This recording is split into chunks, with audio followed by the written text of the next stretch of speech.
QRM because many other stations trying to get through at the same time.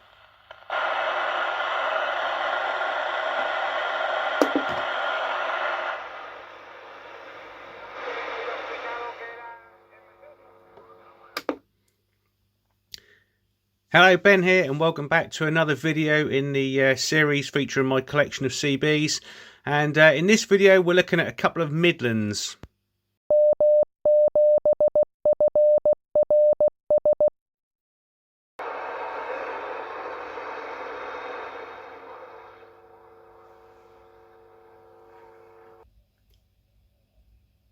So the first of the two Midlands I want to look at is this Midland Precision Series 3001. It's a 1989 model. You can see around the back that it was built in June 1979, so it's actually older than I am, only by a couple of months, but nevertheless it is older than me. You'll notice you've got your volume, or AF gain as they call it on these, on the left there. Squelch, RF gain. They did several other versions of this. They did 2001, the 4001. I think there was a few other variants as well, wasn't there? The higher the number, the bigger the radio and the amount of switches and dials, basically. But yeah, not something I owned back in the day, but I did buy this off eBay probably about 10 years ago. I just like the look of it. I like the that kind of bluey green colour of the rig itself, and I'd never owned one, so yeah, just fancied adding one to the collection. So that's the one and only reason I've got one in the collection, really. Yeah, you got your A&L on and off, CB and PA, and then your filter in and out. This one's an AM FCC rig. Not a lot to say about it, really. Like I say, they started building these in the 70s, and you can still buy them today. Not this exact one, but they still do a Midland Allen. Can't pronounce it. Is it the Sasanti Toho or something like that?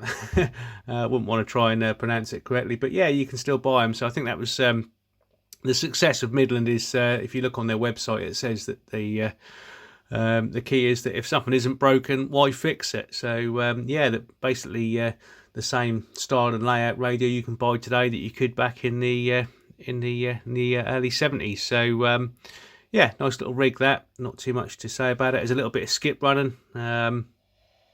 So yeah, we can hear a little bit of activity on the AM FCC bands today. So the other little Midland that I own is this little slimline Midland 77104. And like the other Midlands, they've certainly stood the test of time, in my opinion. They were a little bit ahead, really, to be honest, with such slimline design. Very small compared to a lot of the rigs of that era. This is actually a 1986 model, as you can see, but they were still building these into definitely the mid 90s anyway. And you can see in the Tandy catalogue they were selling these in 1994 for $59.99 if you just wanted this model. You could have it in the Porter Pack model as well, so for just under 100 quid, or a penny short of 100 quid, you could have it as the Midland 77805, but essentially it was the same rig, just in the actual Porter Pack.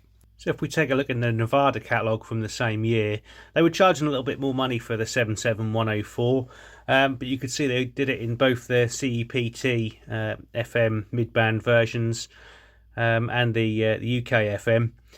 You could also get it in, well, it looks like a white colour, but it wasn't. It was actually a silver fronted. So yeah, the choice of either the silver fronted or black. You can see around the back they've got a switch for your 10 dBs reduction, or quarter of a watt and 4 watts output, if you like, so high and low power.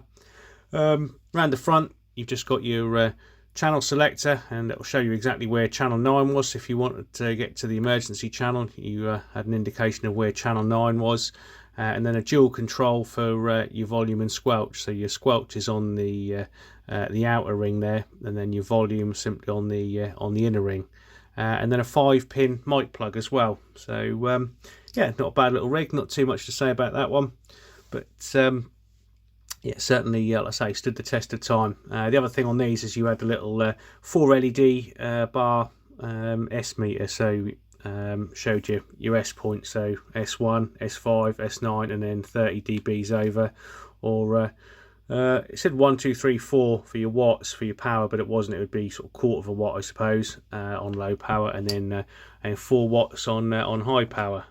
So that was high power. And if I flick the switch at the back, if we can find the switch, where is it? It's there somewhere. We should just get the. There you go. You just get the one LED illuminates on low power there. So as always, I hope you've enjoyed the video. If you have, please give us a like and a subscribe. And if you're looking for some similar content, then I'd highly recommend going over to Neil's channel, GT Retro World, and showing him some love. And I'll leave a link in the description down below.